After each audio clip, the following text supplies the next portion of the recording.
Alright, hey everyone, this is Ash. Welcome back to the King's Speech. So just finished recording Kaiju Spy Family and One Piece videos. Those are all uploading now. So I'm going to try to tackle Lazarus and get through the remaining short X66 side stories.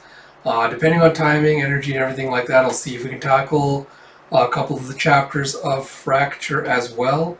If not, since I was planning to do Monstrous this weekend, but that got booted to the next weekend, I'll probably do the same with Lazarus then, and then just do an additional video next week starting the Fracture volumes. But yeah, we'll see how that all goes. No big preamble. I'm excited to dive back into this series. I think it's been, I want to say 8 or so months since we've last done a Lazarus read-through. Yeah, so let's get into it straight with Lazarus X 66, 2 of 6. Oh man, it looks like we're getting a Hakim side story.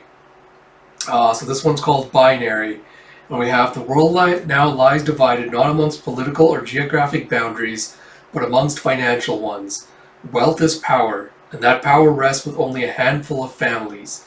The few who provide a service to their ruling family are cared for and protected. All others are waste. It is the year X plus 66, and the Conclave War continues to rage. On one side is the Carlisle bloc.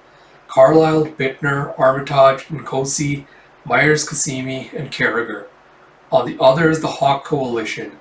Hawk, Vasilovka, D'Souza, Mineta, and Martins. The Lee Inamura families remain, for the moment, unallied. The Rousling family is now extinct. In X plus 64, the Moray family entered into an alliance with family Carlisle.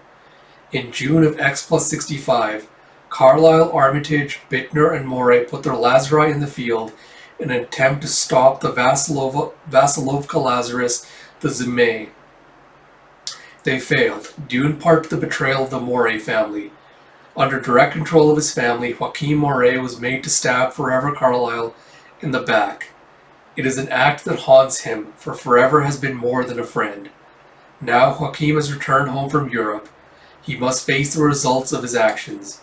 He must decide what he is willing to do in service to his family, and his family must decide if they can still trust their Lazarus, and if not, what they are willing to do to assure his loyal obedience. Ah, man, this is going to end so badly, isn't it? And we see Moray family compound, Lomas du Chapultepec, Mexico City. You see family Moray, population family 6, population surf 107. Oh. And you see poor Hakim hooked up into like a test tube basically. You see both the ends of his arms have been like roped into these mechanical struts. He's got wires going into him. You see half of his face, which is the metal skeleton. You see his torso, like this is like the only human looking part. And you see that his leg stumps are also attached with 2 metal bands. Jeff, the question is whether this was a mechanical malfunction, or shall we say a biological one? And that's Edgar talking to his team of scientists. And one of them goes, "We know damn well what caused it, Father, and we damn well know why." And you see, I assume, his mother going up to the tank and going, "Pobrecito." And Jeff, it's the same problem over and over again. And then you see August X plus 44. And you see, I assume this is a baby Joaquin with like a small tear dripping from his eye. And you have this guy walking in with the photo clutched in one hand and a kid hanging on with the other. And you have Santa Virgen, ten pia de los que están separados de alguien aquí aman. And he goes, "Alejandro, silencio por favor." And he sees a portrait of the Moray family. Jeff, "Mama, they're here." It's like, "Joaquin, you and Alejandro are going to live with us. I'll help you find a room. It's a big house, 2 rooms. He's like, "I'm sorry about your tia. I mean your mom and dad." And you have Joaquin going, "Thank you." It's like, "Me too? I get a room too?" It's like, "Of course, this is your home now." It's like, "I want to go to my home." And she goes, "Alejandro, we love you and Joaquin." And he shoves her away with a no. It's like, "Alejandro, stop." It's like, "I want to go home." And you see Joaquin kind of leaning down to give him a hug. He's like, lo siento. It's like, siento. And you have the woman going, it's okay, you'll be safe. And you see another kid rushing in and going, leave my sister alone, as he pushes them both away. And you have a Brian. He's like, you pushed her. He's like, stop, He's like, you okay, Alejandro? And you see Joaquin getting back up and taking a battle stance. He goes, don't touch us. It's like, nobody wants you here. And you hear, Brian Luis Domingo Moray, you do not speak in such a manner to your cousins. He's like, but Mom, she goes, enough. And he's like, Papa? He's like, sweet boys, our hearts ache for your loss. You are family. We take care of family. She goes, Marta, come with me. Let's get these poor boys some food. And you see Edgar and, was it Brian, watching them walk off. And you see Lazarus training facility in Mexico City. You see Joaquin doing some weapons training on some dolls as he lets loose a round of gunfire. And you see him on the next page with a sword as he leaps over one of the dolls and he chops its head off. You have a very flashy big brother, though if you can be so merciless to a training dummy, begs the question why you failed to be so efficient when facing the real thing. And he goes, they were allies, Ale. So alliances shift. So why are you here? I thought you were leading your Nawales up on the northern border. It's like they told me you were up and running again. I wanted to see you. It's like, you mean Brian sent you to once again gauge my loyalty. It's like, more to talk sense into you. They're worried, Joaquin, father. And he goes, Uncle Edgar is not our father. And Alejandro goes, he is, Joaquin. He took us in. He raised us. He treats us like his own. He goes, how can you say that when you know what he did to... And he goes, what I know is that in this family, in every generation, brother has killed brother. Ever since the Accord, that is what Moray does. And I don't want it to happen with us. Let it end with us, Joaquin. And you see, you've been doing the family proud, Alejandro.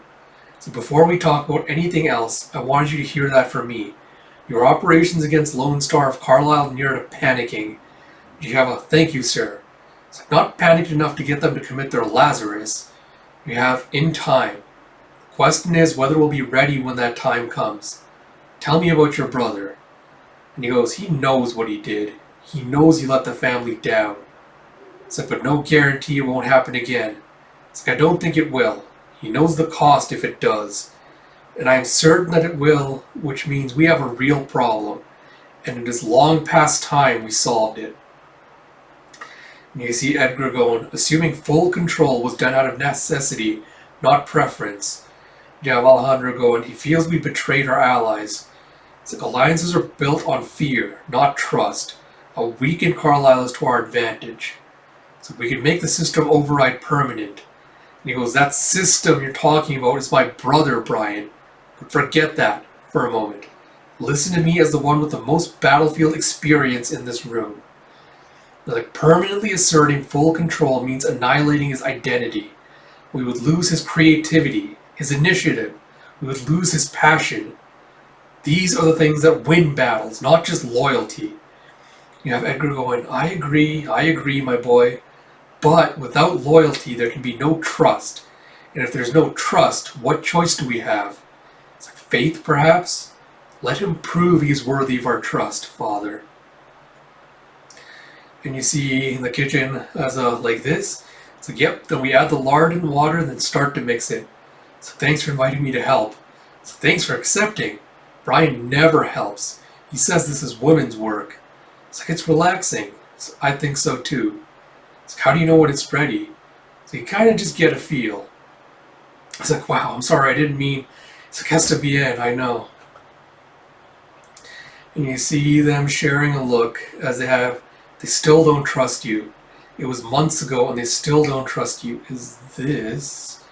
Who was this? Is this Marta all grown up? Possibly.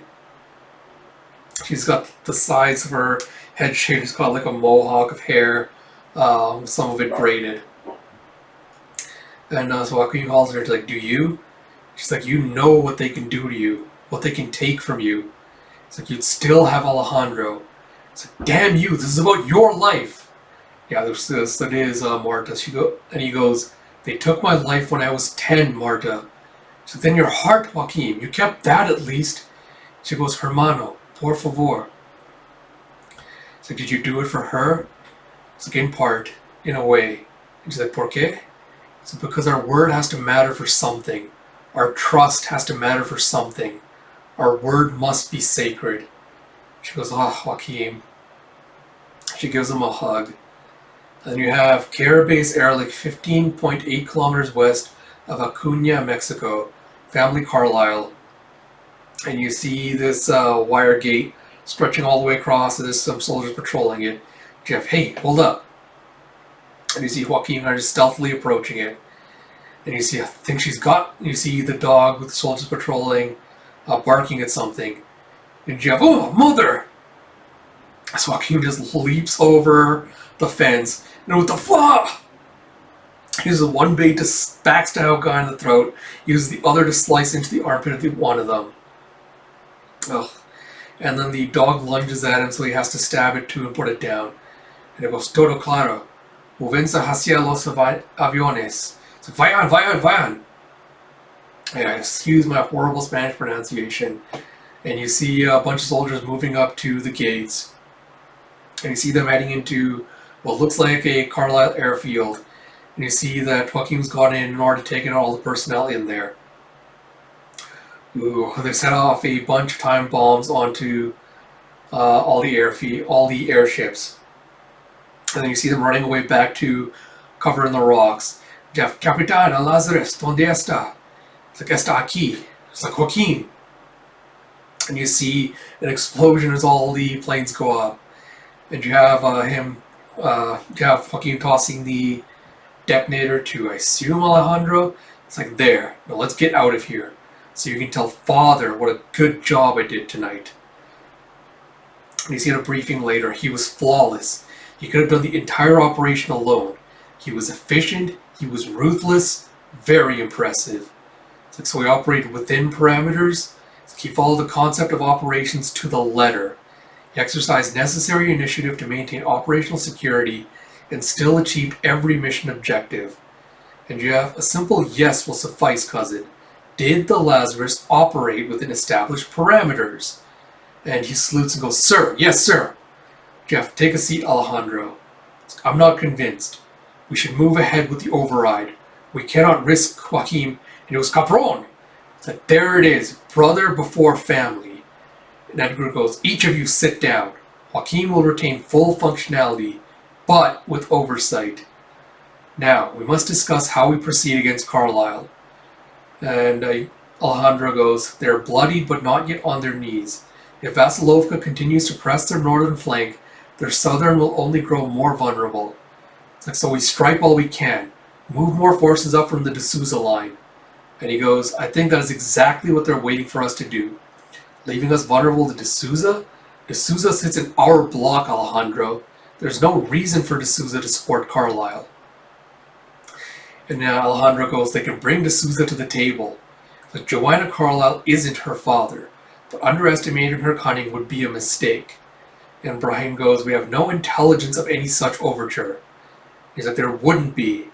If they're meeting, they're doing so in secret. Agents, not envoys, which means no Lazari. So task all appropriate resources and discover the time and place of this meeting. Then dispatch Joaquin to make sure it never happens. And he goes, at once. He's like, Father, I don't think... He's like, no.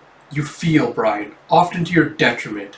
We'll trust Joaquin in this, Brian, and if he fails, he will have left us with no other choice.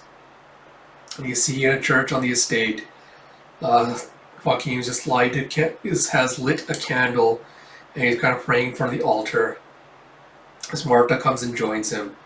She goes, what are you praying for? He goes, what I always pray for, cuz. And you? She goes, I pray for my family.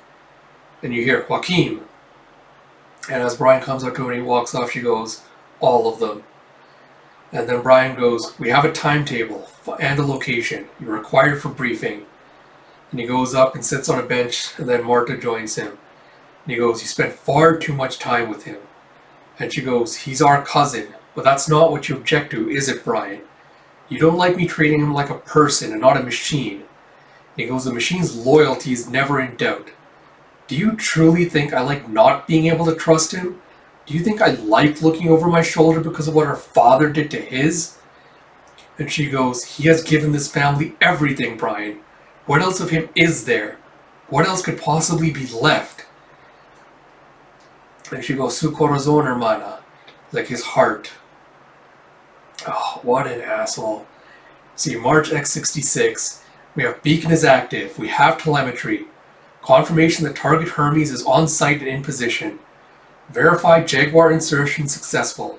You are go to proceed with your mission. Going live with interface. And you have Brujo. What is that? Yeah, Brujo and Jaguar. Confirm interface is alive. Eyes and ears are yours. You have be advised, we expect loss of signal once you're inside the vessel. It's like, los, understood. Counting 7 sentries.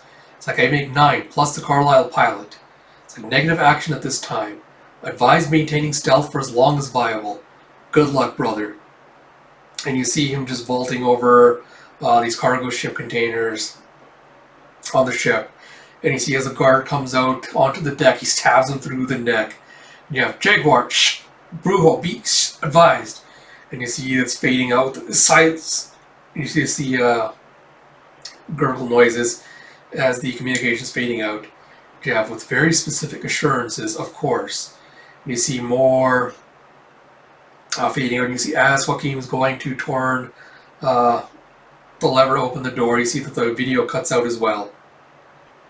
And you see him heading inside, putting 2 shots into one of the soldiers guarding. So you have someone going mutual benef. And before he can finish, he shoots one of the other soldiers, stabs the last one. And you have a you as he puts a sword up to the throat of the woman sitting inside. It's like, they sent you? Oh, God. And you see Sister Bernard is meeting with whoever's inside the ship container. And Sister Bernard, you know him? And she goes, this is Joaquin Moret, the Lazarus. He saved my life almost 2 years ago now. And Joaquin goes, 18 months ago, Havana. You're a Carlisle agent. And she goes, I am a nun. I have taken vows. But yes, I fear I am as obligated to the family's service as I am to our lord's. And he goes, she goes, I imagine it's very much the same for you. I never got to thank you. And despite the appearance of irony right now, it matters to me. So thank you for saving me when you did. And he goes, I have my orders, sister. She goes, I understand. I do. Commander Carlisle, she said I might see you. She asked me to give you a message if I had the opportunity. And he goes, what did she say? God, just tearing my heart out. She said, I forgive you. And you see back in the command center, Alejandro's going, scan channel, see if we can't boost. It's like, Jaguar, this is Brujo, respond. Jaguar, this is Brujo, please respond. It's like, I think we've got something. It's like, see if you can boost that. It's like, there we go. And you see both Sister Bernard and the woman she was talking with splayed on the table, blood pooling around them. And yeah, we have good signal. And you see Alejandro kind of just putting his head down. And you see later, back at the Moray compound, you have, well done. It's like, I trust this resolves any question about Joaquin's commitment to our family. The predictive models for the time between loss of signal and reacquisition is 20 to 24 seconds. It's like, correct. It's like, but it took 63 seconds. It's like, yes. He hesitated. And Alejandro goes, he was facing a holy sister, Brian. It's like he was facing a Carlisle spy, Alejandro. And you have, I don't care if he was facing our Lord himself. The family always comes first. Do what must be done to him. Just make certain that it can never happen again. And you see the mother walking off as Marta goes, Mama? It's like, no, Mama, he's family, I love. And she goes, Puta! And slaps her and goes, he is an it, and it is a machine. And you see Alejandro is offering a hand up to Marta. Oh, man, alright. Is that it? So you have Forever Yours, da, da, da, da, da. Yeah, okay, so I'm not going to read all the extra stuff. I will cover that in my own time.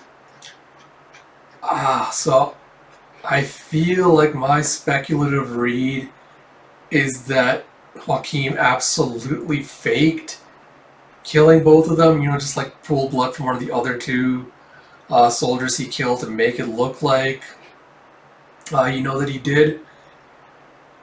But I don't know. I guess we'll have to wait and see if that is what happened.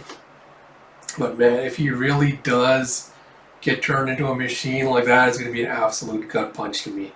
It absolutely is going to tear me apart. But, alright, yeah. So next one to the next story, Lazarus X 3 of 6, Spark. So we have the world now lies divided not yet. I'm not going to go through all that. Okay, so I'm not going to... actually, no, I'll read that because it's got some new information. So the world now lies divided not amongst political or geographic boundaries, but amongst financial ones. Wealth is power, and that power rests with only a handful of families. In the domain of the family Carlyle, society is divided into three classes: family, serf, and waste. The family rules with absolute power, aided by a small number of lesser houses who serve at their pleasure. The serfs serve the family in areas requiring expertise and specialized knowledge. Everyone else is waste, viewed as little more than a source of raw labor.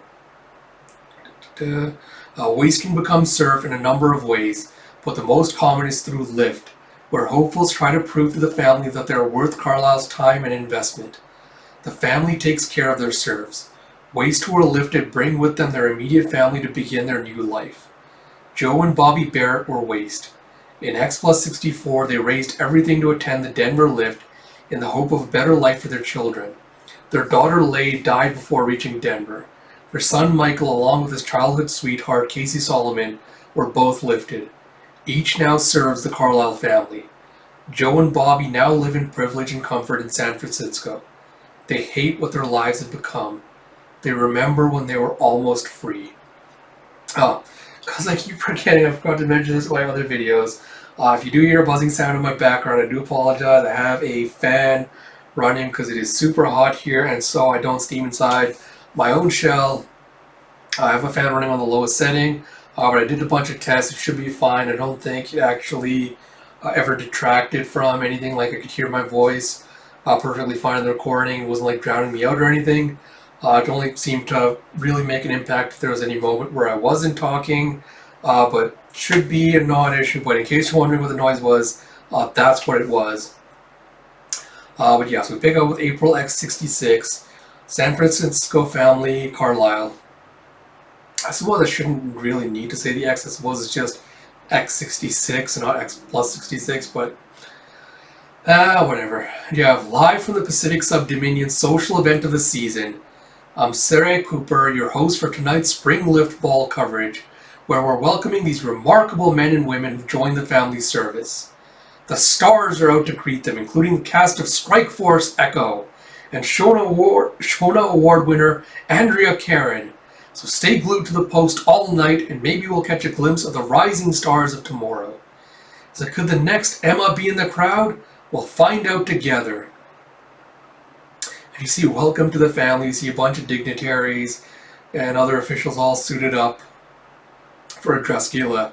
And you have another drink? So much food, have you ever? Oh my god, you know who that is? That's in these heels. Orders going to Europe tomorrow. Wine, more wine. And you see, won't even tell me her damn call sign. Says it's need to know. I'm her damn grandfather, you believe that? And you see, I assume that's Joe and Bobby. And Bobby goes, I absolutely can. Daggers are special forces, and we're at war, Dennis. Page, right. And you have, how's Mike doing, Casey? Says he's a big swinging dick at Stanford now, or some such. And Joe's like, oh no, how's Mike doing? Casey says he's a big swinging dick at Stanford now, or some such. And Joe goes, then she knows more than we do. He doesn't talk about his work. You have Bobby nudging him, going, shh, they're coming back. And you see they were talking about it, so you can tell. And you see Casey all just dragged out in like a military uniform, with Michael in a nice little tuxedo next to her. It's like they were talking about us, you can tell. It's like, Casey's right, you guys went all quiet. And Bobby goes, we're allowed a moment to be proud. And he's like, what, only a moment? It's like, how about all night? It's like, prove it, Mom. It's like, Michael. I think he's taking her to dance. And you see, come on, Grandpa, as Casey grabs Dennis. He's like, slow down there. It's like, Joe. It's like, oh, no, you got yourself into it. Now you're going to have to dance your way out of it. And you see him, hey, to a couple sitting next to him.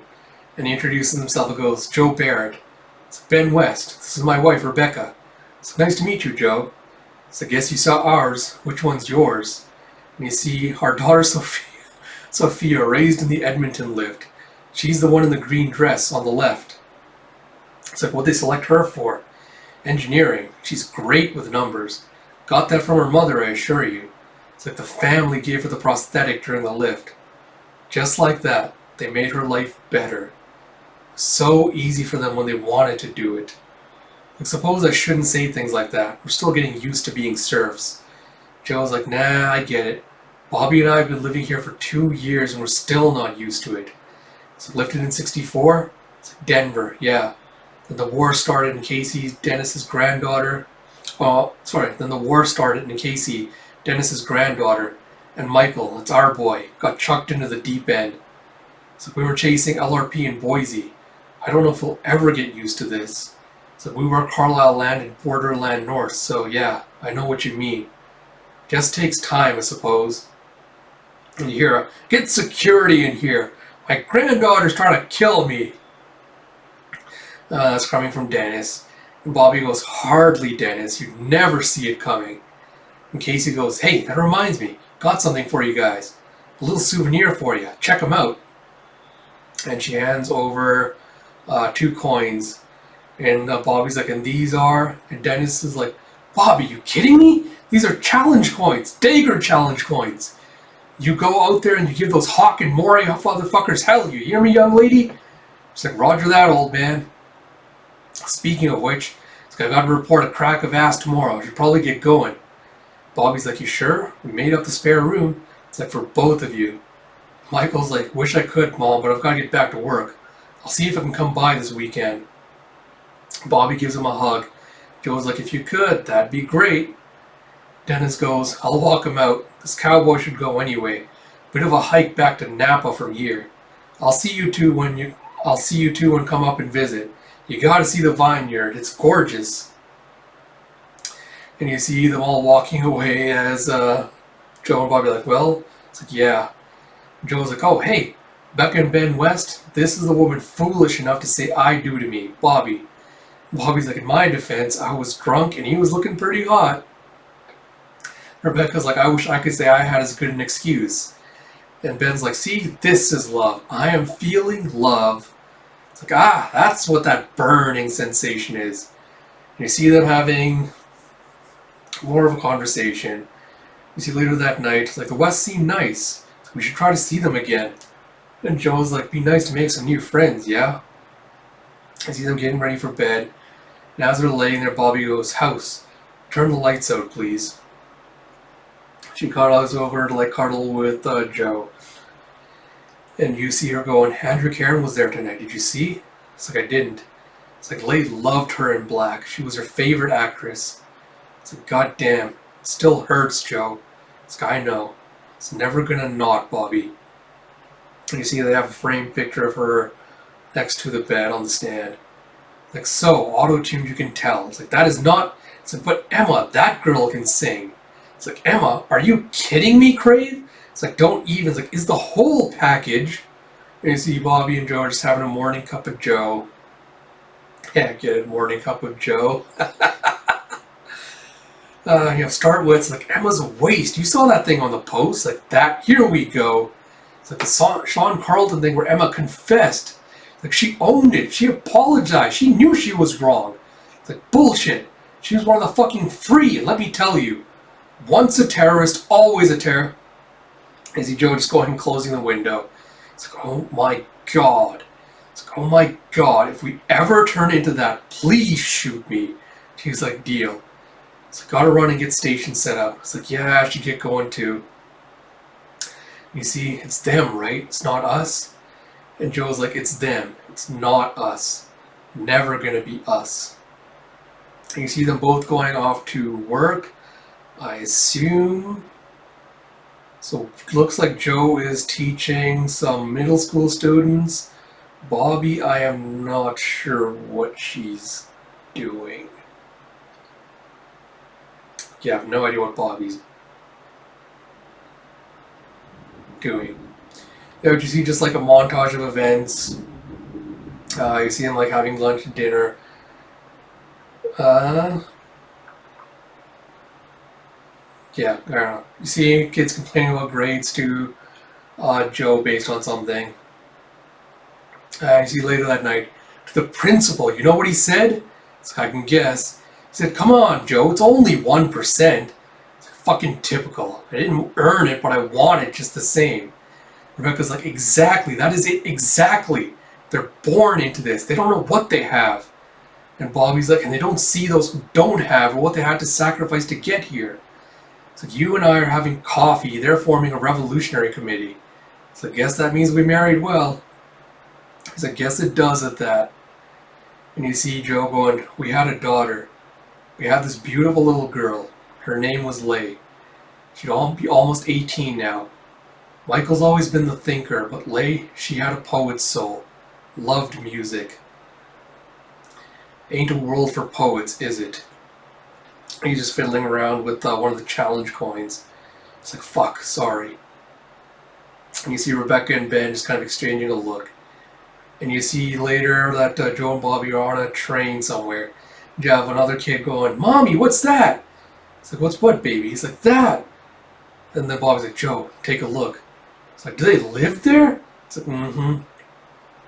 It's like, they're just waste, baby, that's all. And you see as the train's going, you see them going past a little slum village like built into the mountain right next to them. And you see Carlisle Peak Vineyard, Napa Valley. You have 116 acres. It's a far cry from Musselshell, and it sure as hell be easier to harvest by machine, but that'd lead to an inferior wine. And Joe's like, an inferior wine? Dennis is like, hey, yeah, I know how I sound. Technically, the vineyard belongs to Joanna Carlisle herself, so kind of take my job serious. So I can tell, man. It's like, we try to get the picking done early during the harvest season. He's not great for the grapes, you see. So you try to get him picked before the fog burns off, or... It's like, excuse me a moment. And you see him marching off looking all angry as he goes and berates one of the workers. And Bobby and Joe are just looking at him in surprise. And they go, sorry about that. You gotta treat the vines right. You gotta be careful with them. So these workers, they're not invested. Not the way we were. And Joe's like, guess not. Looked like you were to whip that guy, Dennis. It's like, ah, hell, no, it hasn't come to that. Not yet, anyway. And you see all the workers kind of just looking disgruntled as he's got his arms around Bobby and Joe, and he's going to lead him away. You see later that night they're going back on the train with a bottle of wine from him. And you see Bobby just kind of angrily grabbing it and going to the sink. He's like, babe, you're not actually going to. She just takes the lid off and just dumps the wine down the sink. And he just goes and grabs her and kisses her. You have a knock, knock, knock, knock. Knock, knock, knock. And Bobby's like, you gotta be kidding me. He's like, ignore it? At 10 at night? And you have, do not move, Roberta Barrett. It's like, aye, aye, Captain. And you see Joe going, it's kind of late, I don't know. And you see Rebecca and Ben outside. It's like, hey, this is a surprise.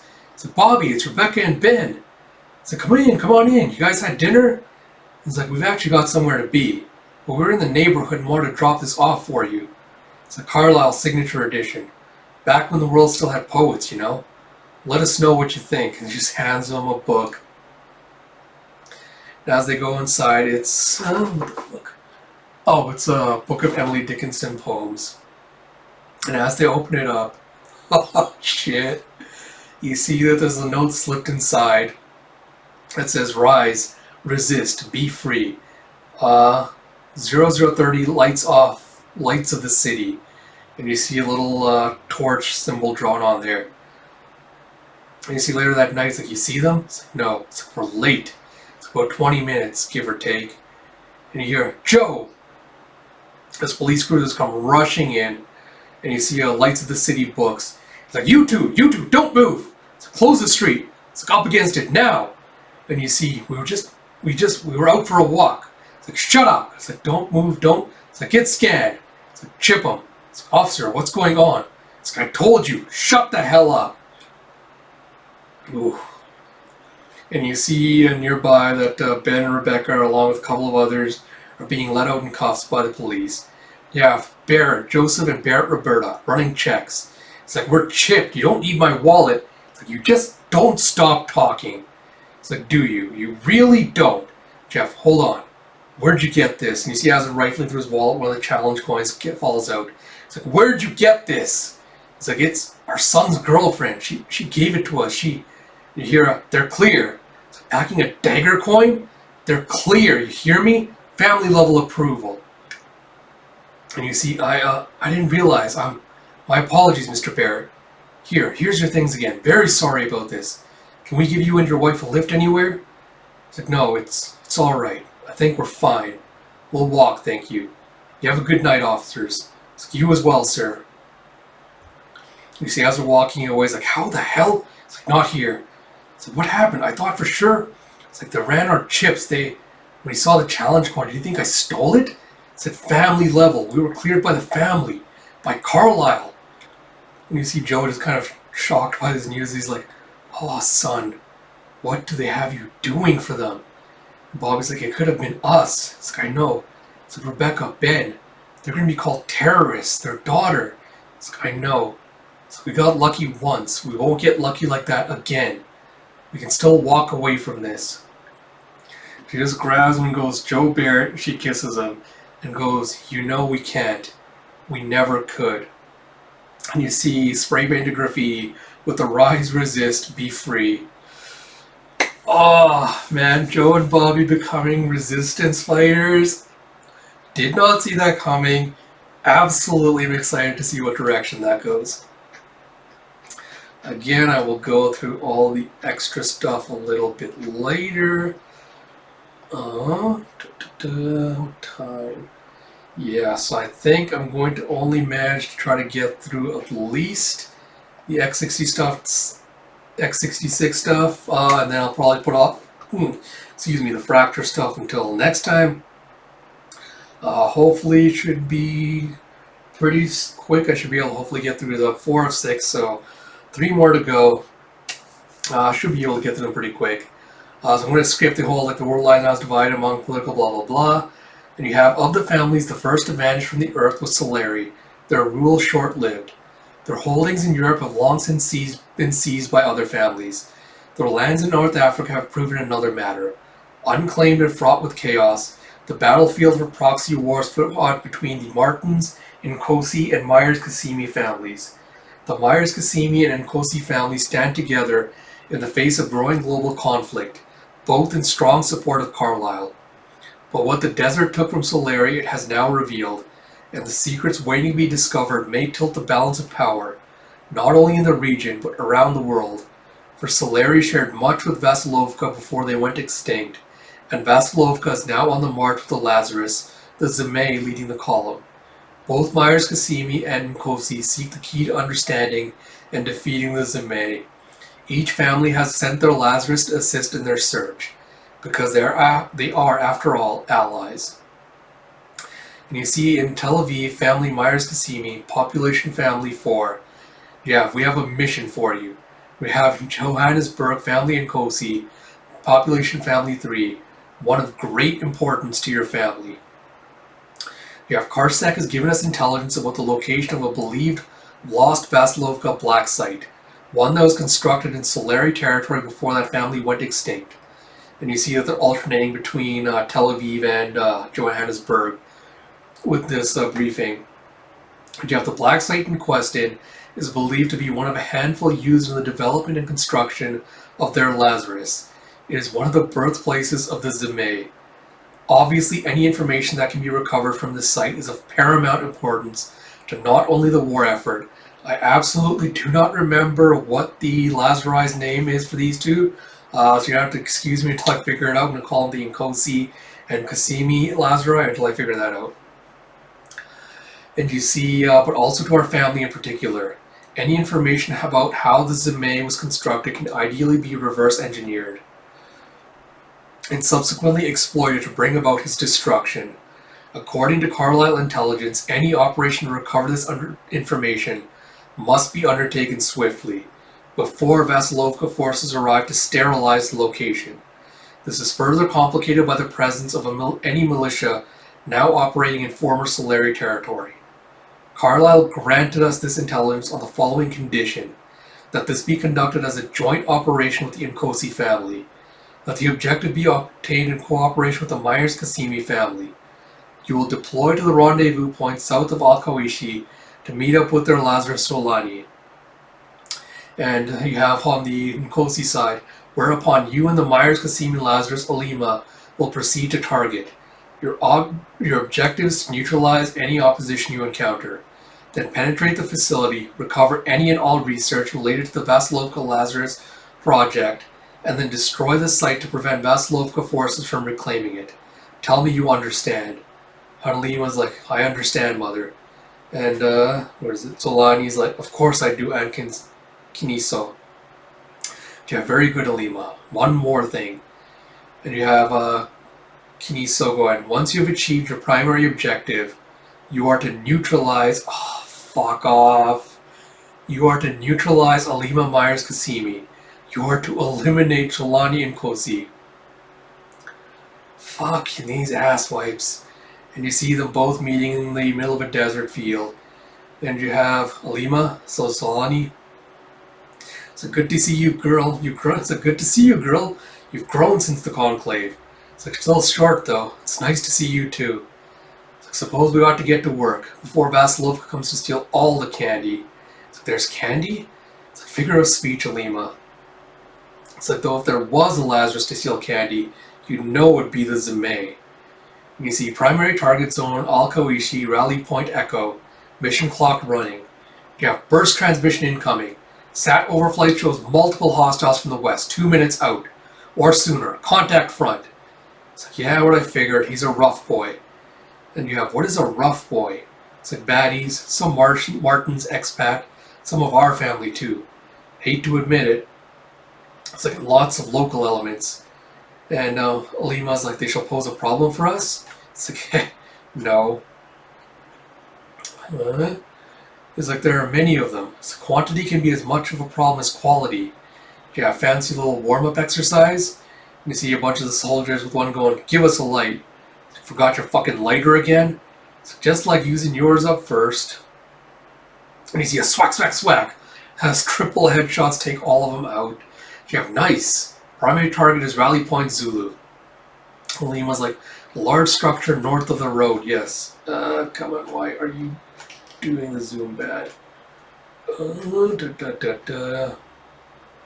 you see Solani, ever the gentleman, going, after you, Miss Myers-Kasimi, my fair desert flower. I just ask that you save a few of them for me. And you see her going, hold. It's like, what's that? It's like, magic. And she pulls out some dust, I don't know what the hell it is, like a ball of dust, and she blows it off her hand. And then she closes her eyes and goes, sweep, pattern 6 alpha, packet jamming engaged. And you see, move your worthless asses, radios are down, something's not right here. And you see the militia just kind of running with their little gun trucks. You have, I can feel it in the air. And you see like these little microscopic, like firefly looking insect robots flying through the air. You have sweep complete, contacts logged and tagged. Prepare for burst upload to tactical net.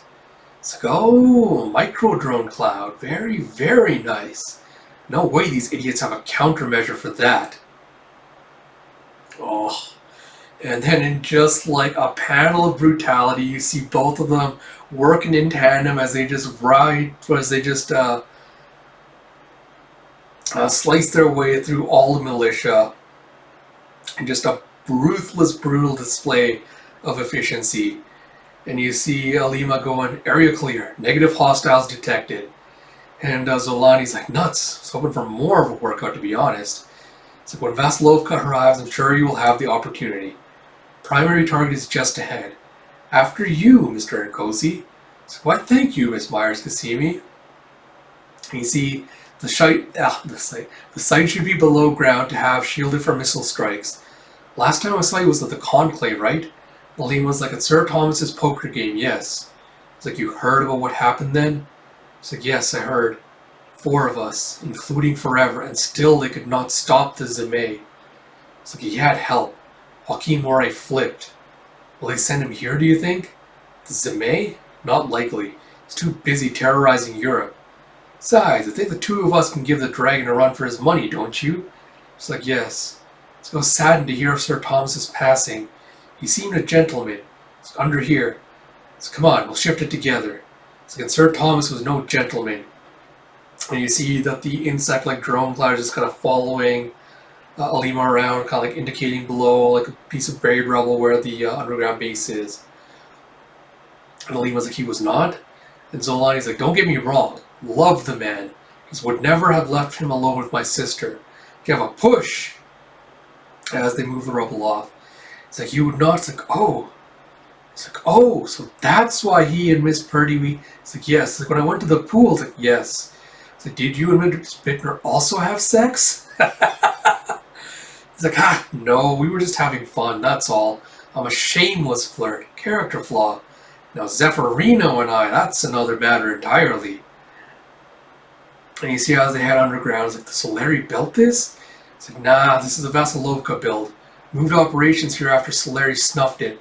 Clever way to hide their research, right? In someone else's yard. And you see outside that there is 2 choppers landed nearby.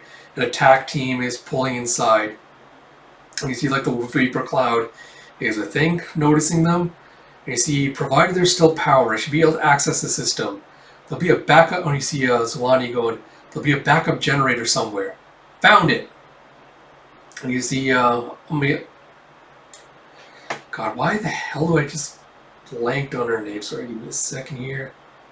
Alima. I don't know why the hell I just blanked on it. You have Alima going, enemy detected. Search string ident Vasilovka Spec Ops.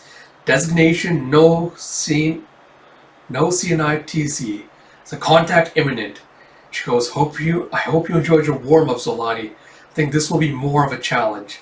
It's like, Johnny, these boys will know what they're doing at that. Try to soften us up with, you see a tink, tink, tink, as they throw a bunch of flashbangs in there. And you have them saying something what I assume is Russian. Do you have a gurk? As the Lazarus just rush them and take them both, the soldiers through with a stab. Do you have, no, break off Alima. You and your swarm get the data. I'll buy you the time. And you see them just mowing through the Vasilovka troops. And you see one of them trying to target a sniper scope on Alima before Zolani takes him out. He goes, come at me, you fucking dogs. I got enough for you, every last one of you. And you see them all trying to ambush them. He's just laying out with the spear, taking them all down. And you see Alima going, intrusion protocol, delete Shavatasa, commit. It's like, I decrypt Vasa GIV01, enable copy all, mono 001. You have Zolani going, not telling you how to do your job, Desert Flower, but faster would be better. It's like, enable what one? It's like, purge, source, delete, data store, confirm. It's like, motherfuckers, now I'm burning mad. You see Solani's getting shot. It's like, authorization code, Zulu, Foxtrot, Zulu. It's like, got it. Oh, and you see that Zolani's been surrounded. The Vassal kind of like got him in an arm lock to try and pin him down. It's like, do what you have to do, little flower. And she looks at him before she goes, swarm command. Target all hostiles. Feed. Oh, and you see the swarm just ripping through all the soldiers. And as Zolani gets back to his feet, picks up his spear and comes up to face Alima. And they head back outside. He's like, you need the data. It's like, yeah, right. And you see them transferring it over. It's like, hey, magic. It's like, yes. It's like, I'll tell my mother that an opportunity did not present itself. It's like, yeah, I'll tell Auntie Kaniso the same. It's like, they will not believe us. It's like, doesn't matter. They'll have enough of what they wanted. And you see her just planting a kiss on his cheek and going, "Goodbye, Mr. Nkosi. Until next time, Miss Myers could see me." Oh, I'm so glad that they did not end up killing each other. Absolutely love like the little back and forth, like the friendship building between them, like brother and sister. Ah, honestly, I love all the Lazari. Well, except for what's his face, I can't even remember.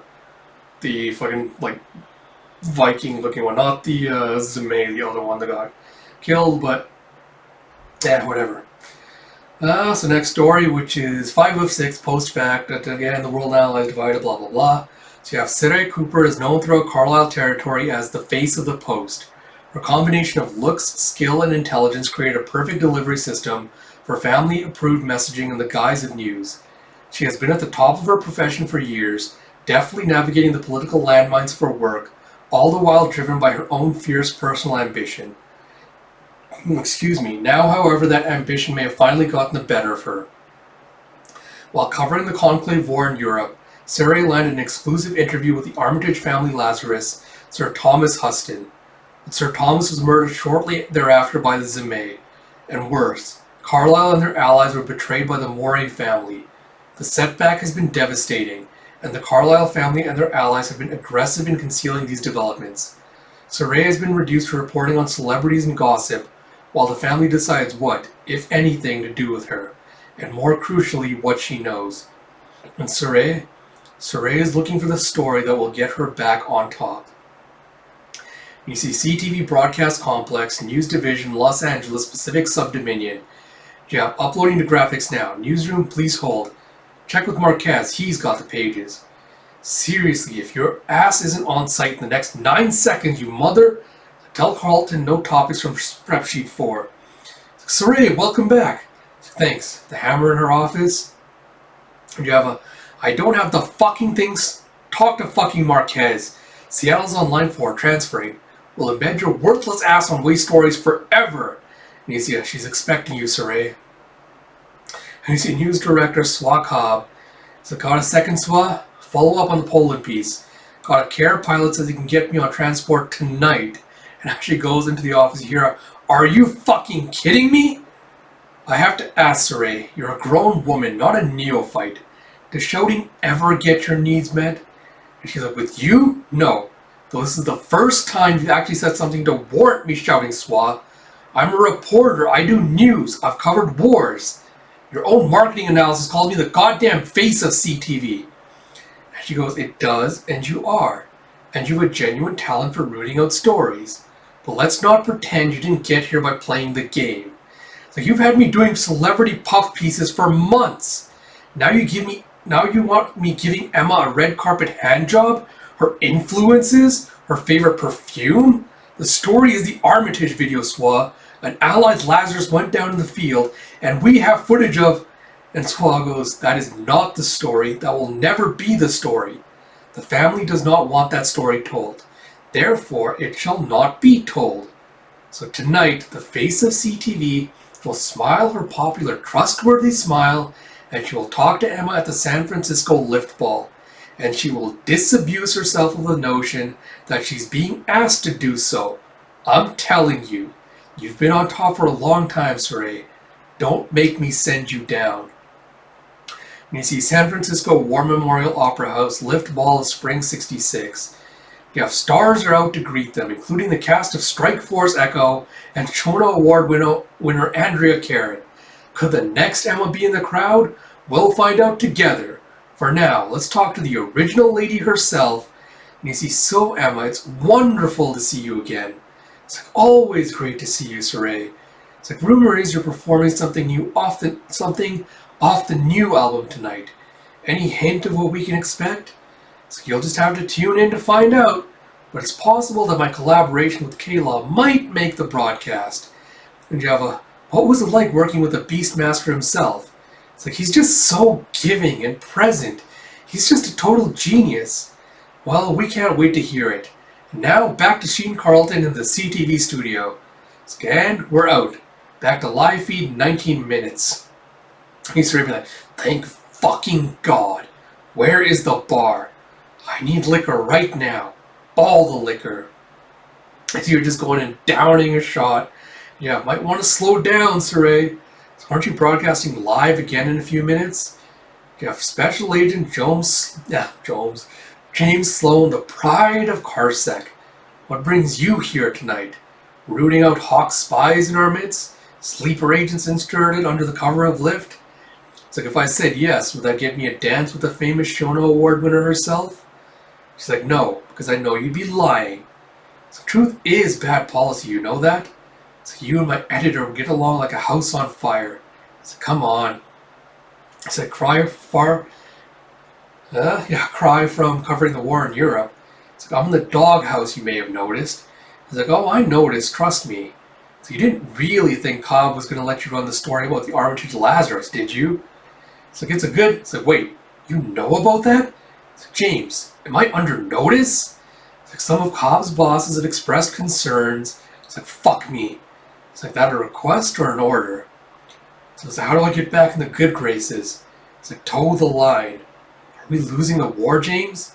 So analysis is saying it can go either way. Hawk has his own troubles.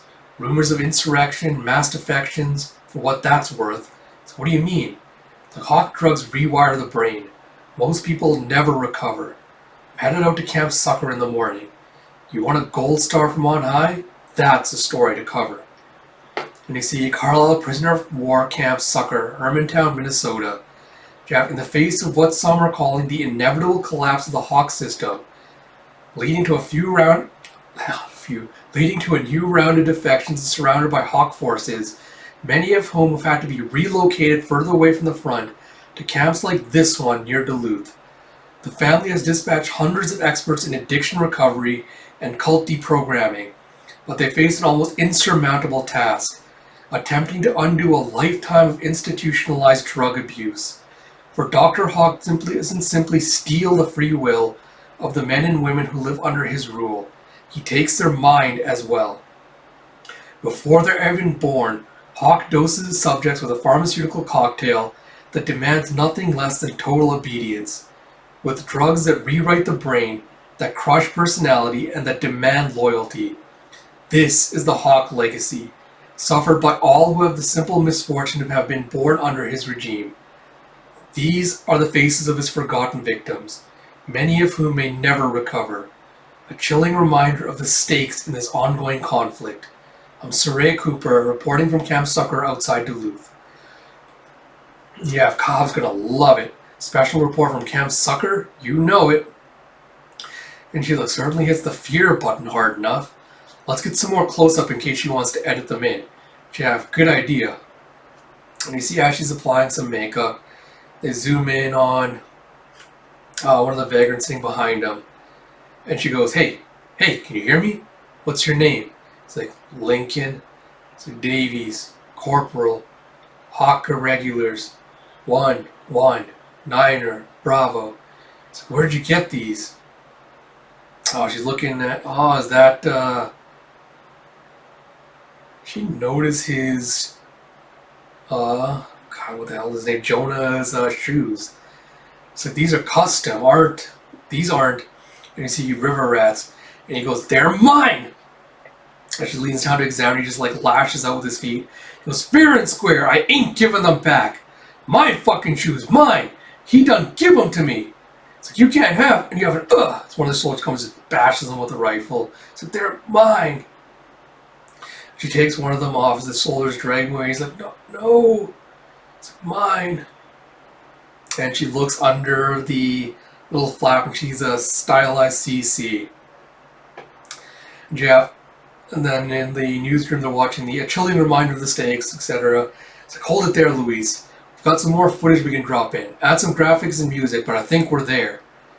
It's like, it is a good piece, Saray. However, I'd very much like to hear a different story. Namely, how you found yourself, without my authorization I might add, in Duluth. I hope that this tale is very, very convincing. She's like, I just got lucky. Excuse me, one of my Carsec contacts let me tag along for his field interviews. And she's like, tag along? You know how it is. We dropped a hint that his bosses would be happy if we were to give the story some airtime. Let the viewer see how bad things are behind the pharma curtain. Just playing the game like you wanted me to. She goes, clean it up. We'll run it on the 6 o'clock. It is a good piece, Ray, but not precedent setting. Do not do this again. Now then, I'll leave you two to finish up. We've got something else, Swa. Luis, give us a few minutes, please. He's like, with pleasure. And they're called the River Rats Hawk Militia. These guys are the lowest of the low. As far as Hawk's military go, scavenge all the gear. This is Corporal Lincoln Davies, River Rat. Lifetime on Hawk Farm has pretty much baked him. When they caught him, he hadn't eaten in a week. His rifle was empty and he was using old sports equipment for body armor. And he was wearing these, and she zooms in on the shoes. You have shoes instead of combat boots? Hardly surprising. You said they're scavengers. She goes, look at these shoes, Swa. They're made by Constanti. And Constanti only makes shoes for the family and their personal retinues. Maybe 1 in a million serfs has a pair. Maybe. And she's like, so your Corporal Davies killed a high-ranking serf and took his shoes. Unfortunate? Yes. Newsworthy? No. She goes, if high-ranking, how come we never heard about it? I did some checking. Constanti uses genetically engineered leather. Each lot can be traced back to a specific cow. This lot was for the family's uses. I think these shoes were made for Jonah fucking Carlisle, Swa. How the hell did they end up on the feet of some Hawk hillbilly in Duluth? Swa's like, you're certain? Who else could it be? This is the story, Swa. You can see it, can't you? The last days of Jonah Carlisle. We know Hawk abducted Jonah, held him hostage, then murdered him when the conclave turned against him. This is why we're at war. But nobody knows the details, what really happened. Let me retrace his steps, tell the story of his final days. This ticks all the boxes, Swa. It's like it does, but that trail has been cold a long time. Where do you intend to start? It's like, I've made some arrangements. You see Atlanta Cultural Zone. You have north of the incursion zone, placing Atlanta firmly under family control. Cargo is now allowing relief shipments and humanitarian aid into the region as they prepare to advance further east into Hawk territory. Although combat operations have de-escalated, there are reports of IED detonations along. Shit, hold on, cut! It's, what the fuck, Luis? It's like wounded, grunted, shot. And you see a bunch of soldiers like coming by with a little stretcher holding the wounded person on it. You have standards and practices that would spike it in a heartbeat. We can pick up by the briefing tent matched to the last footage there.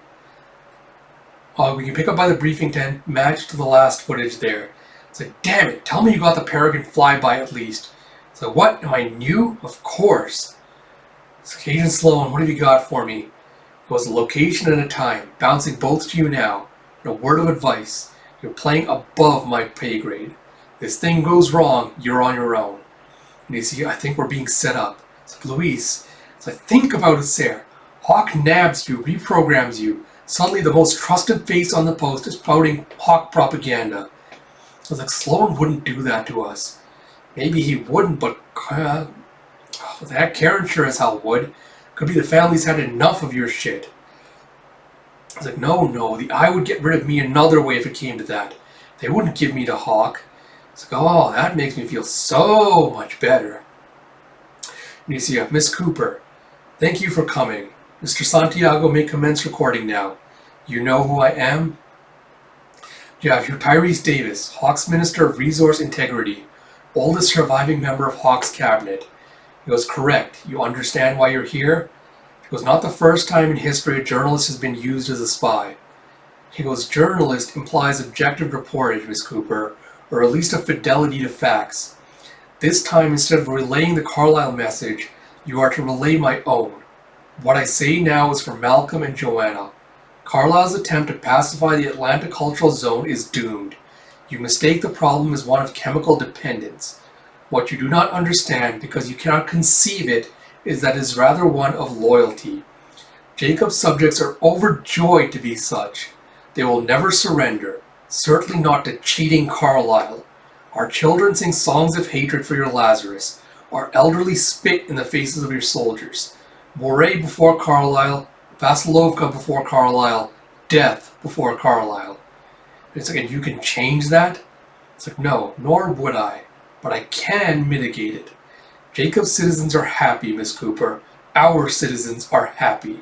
Who amongst Carlisle can say the same? So they're not happy, they're stoned. They've been drugged out of their minds. That makes them no less happy, Miss Cooper. Then this is my proposal. I offer Malcolm and his daughter assistance in governing the region. In exchange, I and my people remain in power as a caretaker regime, one that will expand to fill the vacuum left by Jacob's inevitable passing. Should events progress as Carlisle wishes, of course. So you'd let him die? So all who live must die, Miss Cooper, despite what Malcolm and his children believe. So I'll make sure this gets to the right people. So I have no doubt of that. Now I want something. I want to know what happened to Jonah Carlisle after the river rats caught him. I want to know what happened at the conclave. And he's silent before he goes, I shall share with you what I know. And what you do with that knowledge is up to you. And you see later that evening in London, and into a 3-night special event on the Post, I've got research working up graphics and images for the Manhattan sequence and his interrogation. And we're screen testing for reenactors. Waiting on S&P to come back to us with the ruling on just how graphic the depictions can be. So Hawk cut him up, Swa. He removed his fucking eye. It's gonna make great posts, you know it will. Footage of the mad doctor carving up Jonah Carlisle? Come on, it doesn't get better than that. The morale value is evident, Sarah. It's a question of whether the family wants one of their own depicted in such a fashion. That's my battle. Yours is to find a conclusion to the series, specifically the murder of Jonah Carlisle. Every story needs an ending, Sarah. It's like, I know, Swa, I know. I'm working on it.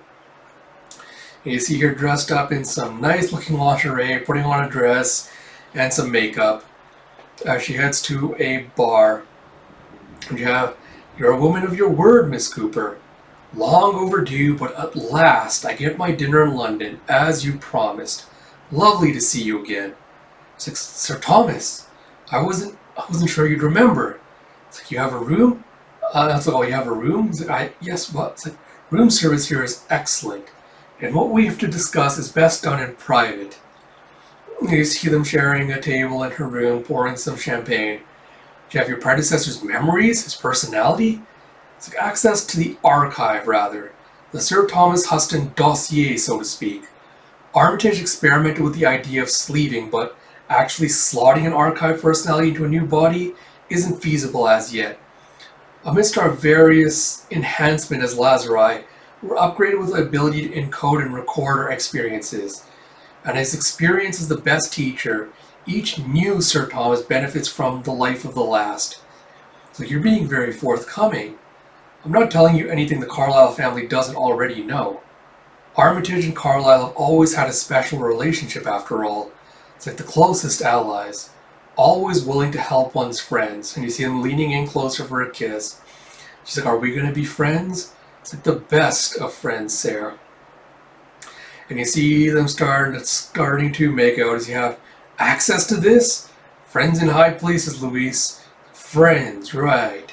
You must be one hell of a lay, Sarah. And she's like, I'm an amazing lay, Luis.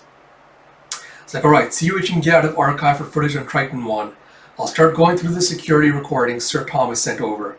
It's like, wait, Armitage security? From the facility? Jesus, Sarah. It's like, relax, Luis. No way Sir Thomas sent anything that hasn't already been scrubbed by the family.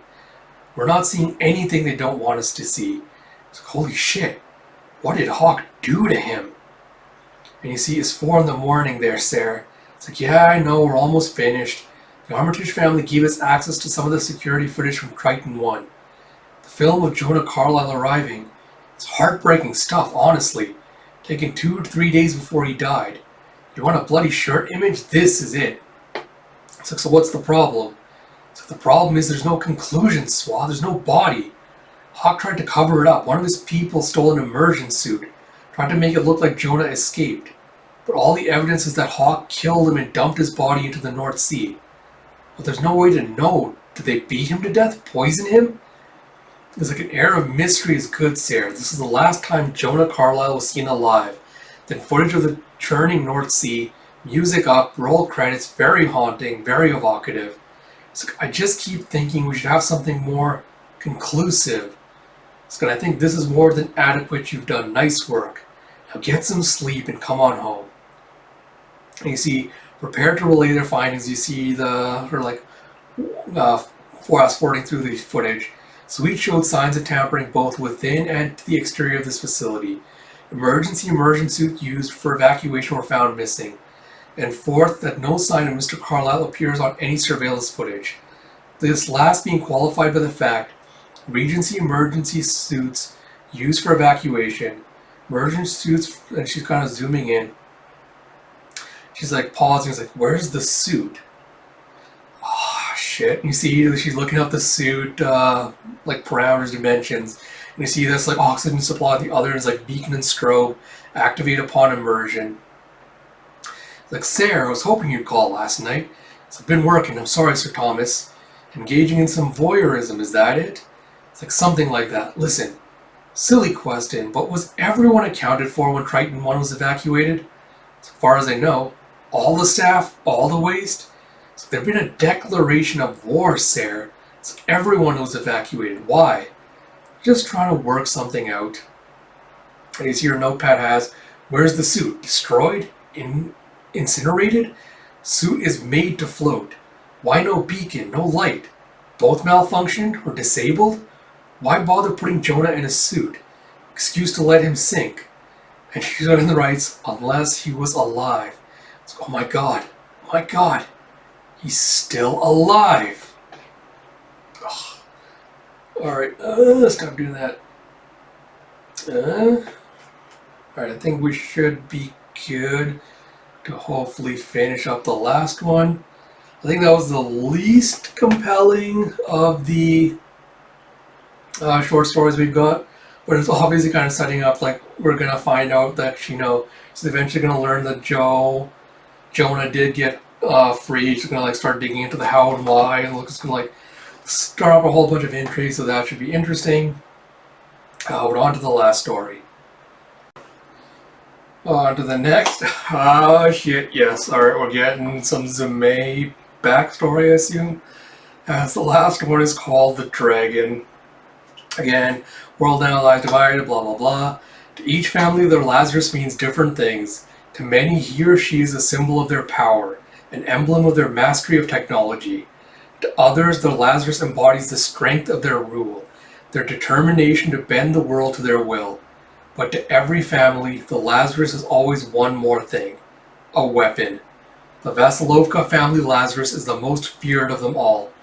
Met on the field of battle, he is inhuman, not simply in size and strength and speed, but in his savagery and remorseless destruction of all life he encounters. He is by design a walking nightmare. He is called the Zimei, also known as the Dragon. In the spring of X65, Forever Carlisle led 3 other Lazarite in an attempt to defeat the Zimei. They failed. In X66, the Lazarite Vincosi and Myers-Cassimi engaged in a joint operation to recover details of the Dragon's creation. Despite the arrival of Vasilovka Special Forces, the data was recovered. Whether this knowledge will prove crucial to defeating the Zimei remains to be seen. The Conclave War rages on. The Lazarite fight for their families. But in Russia, the Zimei sleeps in his lair. Oh shit, I'm already liking this. And you have this setting up almost like a fairy tale. We have, once upon a time, a hunter set out to slay the dragon.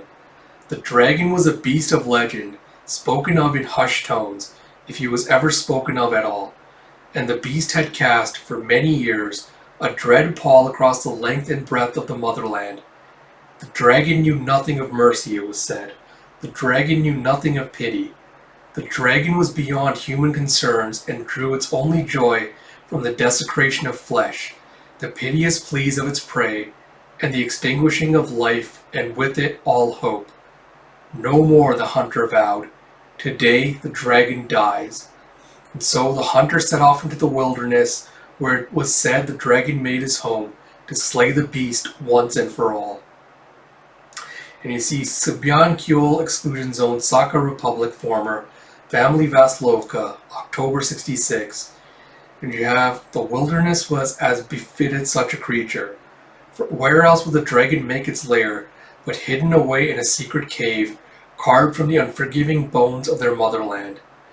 Only the strongest could survive in such a place. This was the bosom of the motherland, a place of ice and of stone. If you possessed the necessary will, you would survive. She would forge you into something stronger. If not, the motherland always had other children to feed. And you see this red-capped hunter to get into a fight with a wolf, which he just kind of like grabs by the neck. I see when he's trying to break his jaw. So the hunter carried many weapons that were more than suitable for dealing with the pack. But to stalk the dragon in his home required perfect secrecy and ghost-like stealth. And sometimes the hunter thought the old ways were best. There was virtue and purity in honoring them. I see him just taking out a knife as he's just ripping out the throats of all the wolves. You have bone, muscle, and steel against tooth, claw, and hunger. The old music forever playing across the land, to its crescendo. He quietly gave thanks to the wolves for their sacrifice, seeing in them fallen brothers, for they had been the whetstone, and he the blade. Sharpened by pain and the exultant rush of simple survival, the hunter walked on. Kilometer atop kilometer through eternal forest. Stone bit his feet, ice filled his boots. His body sang with fatigue and pain. His skin rubbed raw, now rimmed with frost. Until at last, he reached the dragon's lair. Oh, God, you see that it is just a cave with a bunch of children's toys just laid out. Like there's a doll and a little tricycle and a bunch of other toys just outside. And you have here at the mouth of the dragon's cave, the hunter prepared the tools he would need for his task. There was no pack of wolves to beard such a beast, as the dragon within its own lair carried untold dangers. To slay the dragon, or indeed any of its kind, for its kind was known and feared around the world, a special weapon was needed, a magic weapon forged for this purpose alone. Through stealth and guile, the hunter had laid hands upon such a weapon, the only one known to exist. It had never been tested in battle. And it looks much like a rocket launcher, like it's just one long like tube gun. And you see in a nearby skull that there's a hidden camera just kind of watching it with a little red-eyed glare. Yeah, the hunter knew he would have but one shot before the dragon would be upon him. But the hunter held hope, for the dragon had never faced a weapon of this kind before. It was his one advantage, and the hunter held it dear. The element of the surprise was crucial. On this alone might rest the difference between life and death. With a last look at the empty sky, a last lungful of the clean cold air, the hunter stepped into the darkness, and his hands steady and his heart cold, began his hunt in earnest. And you see like one of those giant vault doors deep inside the mountain. So it looks like it might have been like an old bunker of some kind. So he puts on his little night vision glasses. And again, you're seeing like a lot more like dolls, like discarded children's things on the way.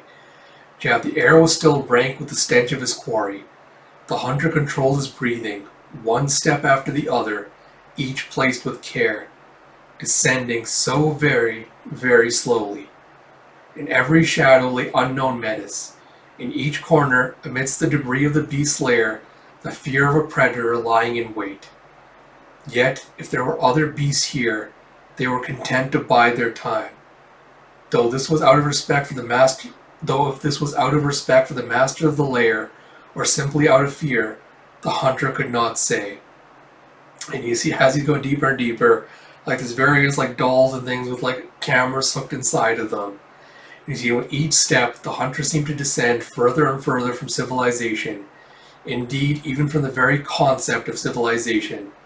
And deeper into darkness, chaos, and to the edges of madness itself. But his courage did not desert him. His fear rose up around him, lay siege to his heart. If he paused but an instant to let it in, it would surely break him. And we see him going into this room like with a red light. You have the hunter and fear were old friends. After all, a seasoned soldier, he had faced it many a time before. Yet not like this. Not in this damned place where the very walls echoed with the bloodlust and madness that drove the dragon. As if the screams and pleas of all his victims were interred within his lair. Others who had come on the same mission as the hunter, others who had failed. And you see him, I see him putting a silencer onto his gun, or he had one with a silencer. As imagine then the hunter's surprise when he discovered a sliver of hope. The hunter had anticipated the dragon's savagery, the dragon's rage, the dragon's madness. He was unprepared for this. A sign of humanity, tiny, flickering, a candle that still bound the dragon to the world. And you see this giant portrait of this little girl, like this little pink dress, little pigtail, cradling a little doll. Yeah, and then the hunter heard the voice. "Who are you?" the dragon asked. How could he have been so foolish as to allow himself to be distracted by the painting of the little girl? Now the dragon was upon him. You see, the Zephyr is actually dressed properly. He's got on a shirt and everything. And you see that I think the Zephyr grabbed one of his hands. It's like his advantage was spent. Any hope of surprising the beast lost. Only one path lay open to the hunter if he wished to survive. To surrender to his instincts, his training, his skills. To act while he still could, and fight like he was a cornered animal. The hunter was quick and strong, and as hesitation passed, he acted. The dragon was quicker and stronger and answered at once. So you see the guy trying to pull out the silenced pistol on the Zephyr, and he just smacks it out of his hand. And you see the next page as he just kind of slams with a palm strike, and he goes, "The blow shattered bone. The blow made the hunter's blood spill. The hunter cursed the dragon and the world that had made him. The hunter cursed that he could be so easily defeated that he could fail, and then heard the words the dragon was speaking. The dragon had to repeat himself before the hunter understood.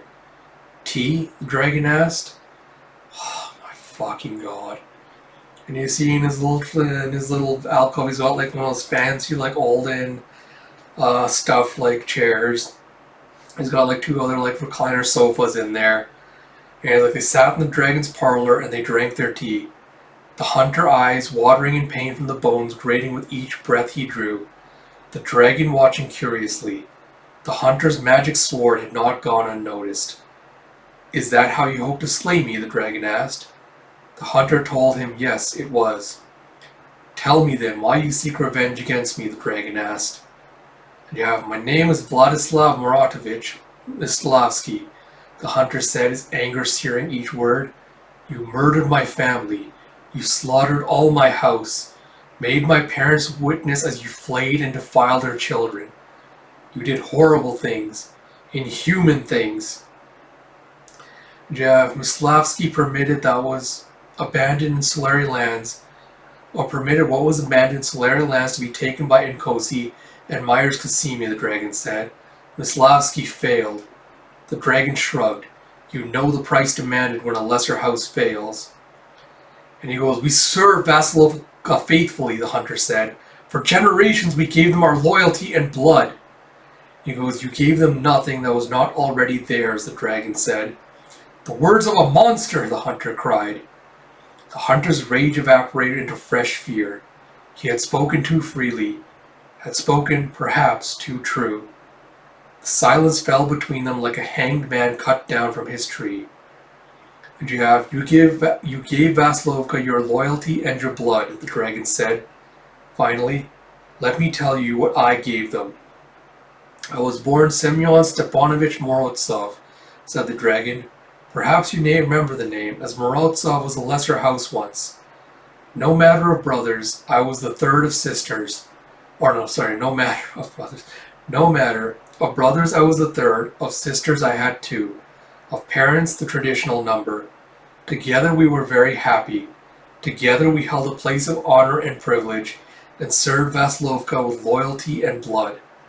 This is how I was raised. You see like this nice little country estate, and you see them all sitting down to dinner.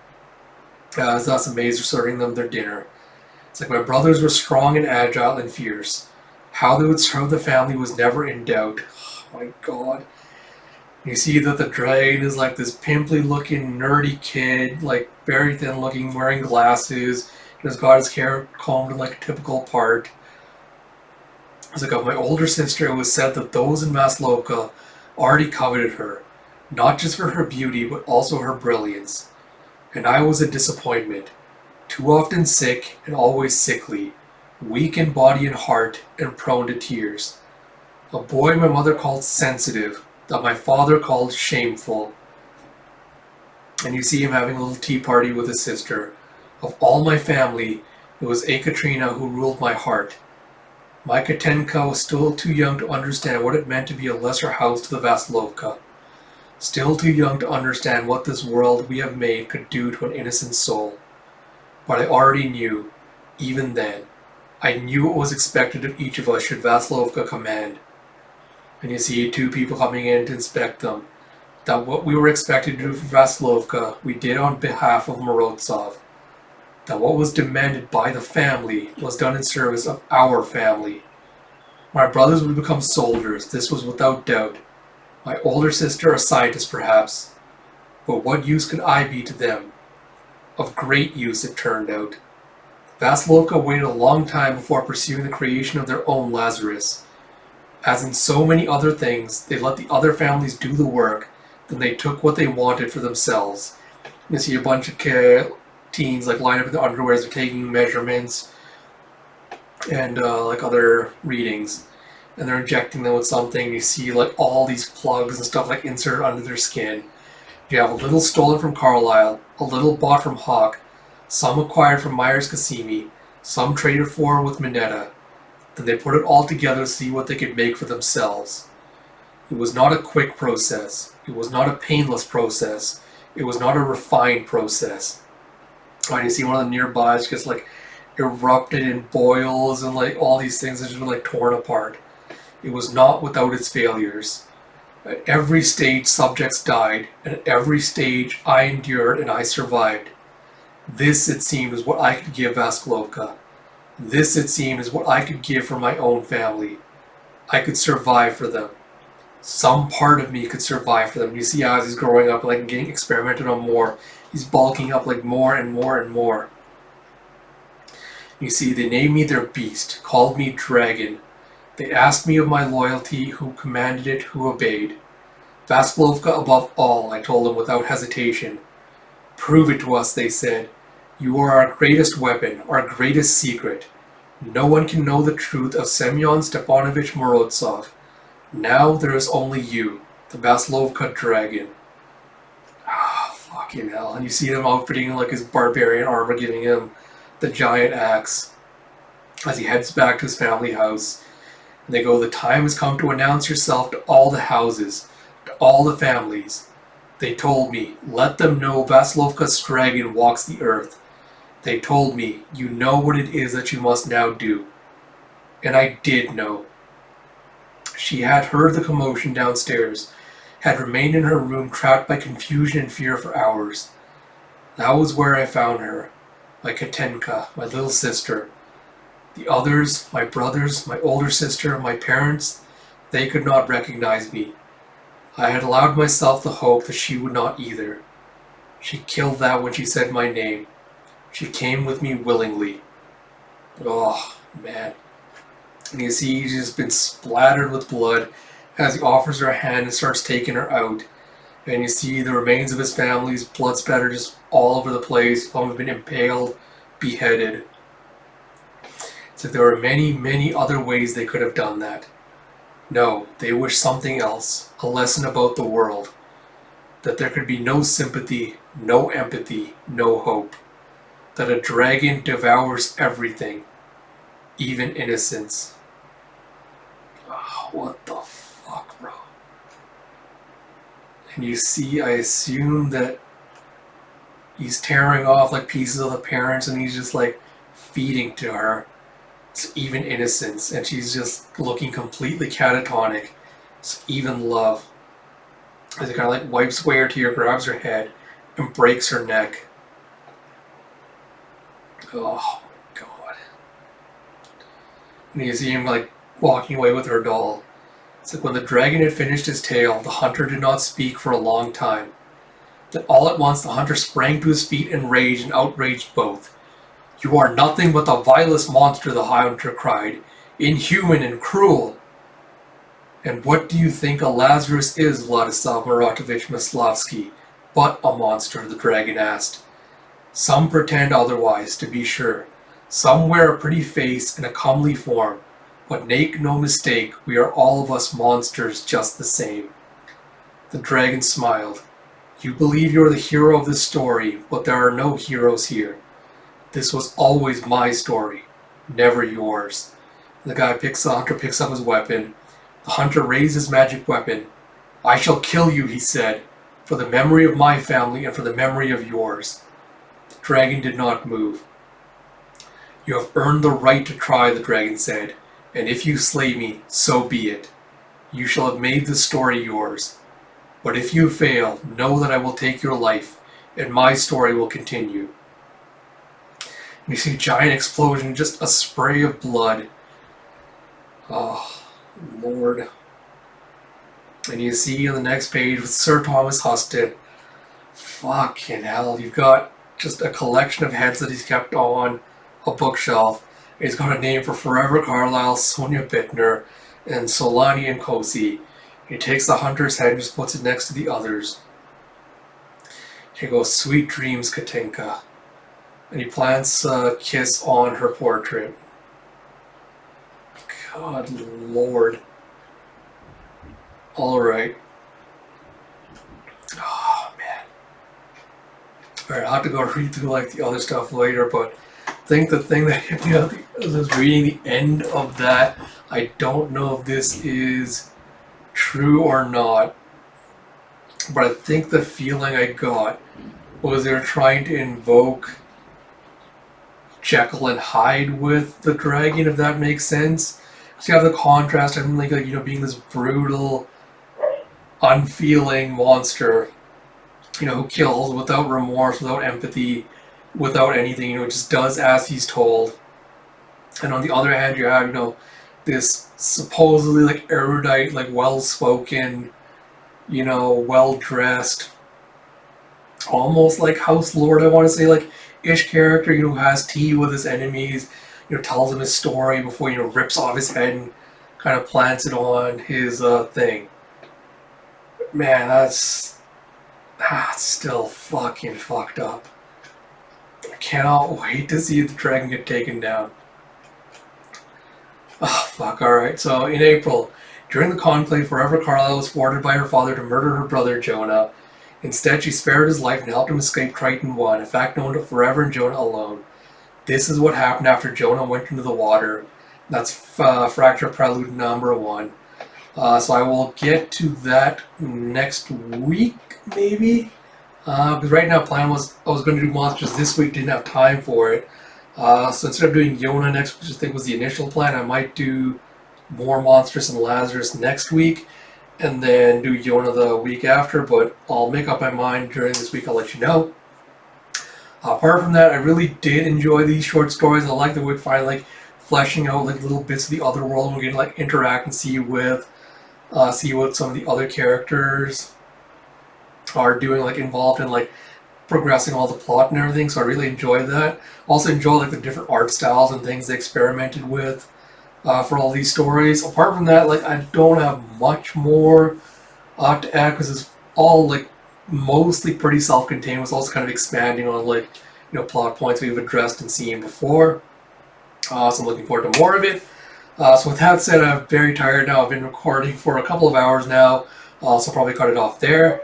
As always, thank you all for joining me with these videos. As always, if you like my content, please do like, comment, subscribe, all that good stuff. Like I said, expect either Lazarus and Monsters next week or possibly Yona. I'll decide what to do with those. The Spy Family Kaiju and One Piece chapters should all be on the channel now as well. So until next time, this is Ash. Talk to you all later.